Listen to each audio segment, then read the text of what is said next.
Hmm, Raja Jalut ini ya biasalah, seorang Jalut itu raja penguasa yang sangat tiran ya. Orangnya juga besar tinggi. Besar ya. Begitu besarnya mirip dengan raksasa lah istilahnya. Oh. Nah, sementara di seberang sana juga ada rivalnya namanya Talut ya. Talut itu badannya kecil, pengembala kambing backgroundnya ya. Jadi merasa memandang enteng lah, apa ini kamu itu siapa, orangnya badannya kecil, kemudian juga miskin, backgroundnya pengembala ya. Tetapi ya Tuhan menghendaki lain. Hanya dalam keadaan yang sangat sederhana itu ya, itu pun juga dapat ujian lagi. Dalam perjalanan itu kan kisah Talut itu memang diuji dengan sebuah sungai di sekitar Palestina itu ya. Dalam kisah-kisah kenabian itu banyak itu diceritakan ya. Kalau kamu ke dalam Al-Quran ada itu ayatnya itu, kalau kamu lewat di sungai itu nanti minumlah dengan cedukan tangan ini, jangan pakai bejana. Ya, ya dasar tentara yang kelaparan, kehausan di padang pasir ya, tiba-tiba mendapatkan sungai yang sangat bening ya. Wah, bukan main. Dia menggunakan, ada topi bajanya, dia menggunakan bajanya mungkin pakai ember. Nah, padahal perintahnya Talut itu pakai tangannya pakai saja. cedukan tangan. Semua yang minum pakai cedukan tangan aman, dan semua yang minum pakai bejana itu yang ada semacam lintah yang merupakan virus yang sangat berbahaya di situ ya. Ya kayak lintah-lintah kecil tuh loh. Dan itu mengisap dan itu infeksi, akhirnya hampir separuh pasukan Talut itu gugur di sungai itu. Lalu berdoa kepada Allah, bagaimana mungkin kekuatan yang kecil sudah itu korban lagi dengan sungai itu. Kemudian juga ya persenjataannya tidak canggih lah gitu melawan dengan pasukan Jalut yang sangat canggih ya.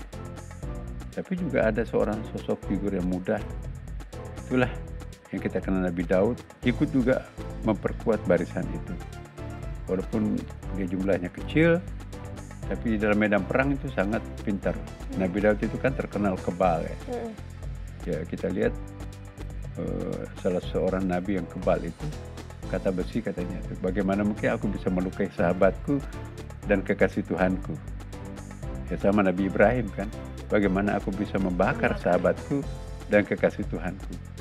Sama dengan Nabi Yunus kan, bagaimana aku bisa mencelakakan, bagaimana aku membiarkan sahabatku dan sahabat Tuhanku di wilayah kerajaanku. Itu kata ikan paus ya, yang menyelamatkan Nabi Yunus itu ya. Nah, kata burung-burung, bagaimana mungkin aku bisa mencelakai orang-orang yang baik seperti Abdul Muttalib, kakeknya Nabi kan.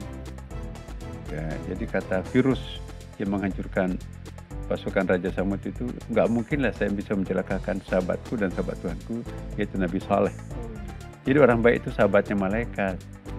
Seperti Nabi sendiri kan, ketika dalam perang Badar itu, waduh, gak main secara kuantitatif, secara kualitas juga itu kalah dengan pasukan kafir Quraisy di perang Badar. Tapi karena atas izin Allah, ada malaikat berjubah putih ya, turun ke langit membackup pasukan Nabi. Kemudian ada angin topan, angin kencang, melantakkan kemah-kemah VIP kaum kafir Quraisy ya. Nah, ini juga yang terjadi pada diri seorang Daud.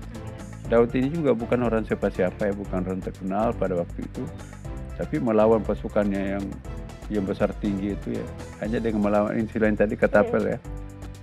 Lemparan pertamanya itu masih nggak apa-apa, tapi katapel pertamanya kalau itu langsung mati, sampai besarnya badannya itu, ketika dia jatuh itu kedengaran di beberapa tempat, apa itu, wah itu jalutnya roboh katanya. Nah, inilah kisah tentang Nabi Daud dan Jalut. Nah, karena prestasinya di medan perang Nabi Daud ini, akhirnya pemenangnya adalah Raja Talut. Talut ini nanti kemudian mengawinkan anaknya dengan Nabi Daud. Nah, itulah Nabi Daud menjadi tersohor di kisah Talut dan Jalut ini. Padahal lawannya itu menggunakan perisai-perisai pasti ya Prof ya, pedang. Tapi dia bisa mengalahkannya dengan ketapel dan juga batu, Masya Allah. Nah Prof, kalau Nabi Daud itu kan diturunkan kitabnya Zabur ya kepada Nabi Daud. Nah itu sebenarnya bagaimana kisah kitab Zabur turun kepada Nabi Daud, Prof?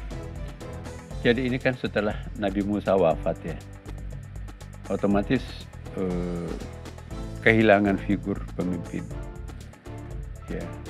Kemudian juga beberapa generasi itu semakin ya tidak ada yang mencontoh Nabi Musa lah.